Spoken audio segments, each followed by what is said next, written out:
আজ 25শে মে। আজ শুধু একটি দিন নয়, আজ আমাদের ভাষা, সাহিত্য আর সংস্কৃতি আকাশে আলো জ্বালিয়ে রাখা এক নক্ষত্রের জন্মদিন। তিনি রবীন্দ্রনাথ ঠাকুর, একজন মানুষ যিনি কলম দিয়ে বদলে দিয়েছেন জাতির মনন। তিনি শুধু ছিলেন না কবি, ছিলেন আমাদের চিন্তার মুক্তি, আত্মার জাগরণ।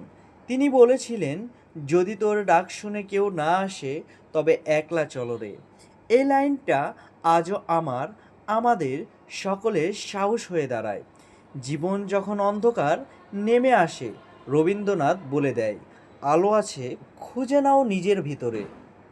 তিনি আমাদের শিখিয়েছেন ভালোবাসা, সাহস, স্বপ্ন দেখার শক্তি মানুষের আসল পরিচয়।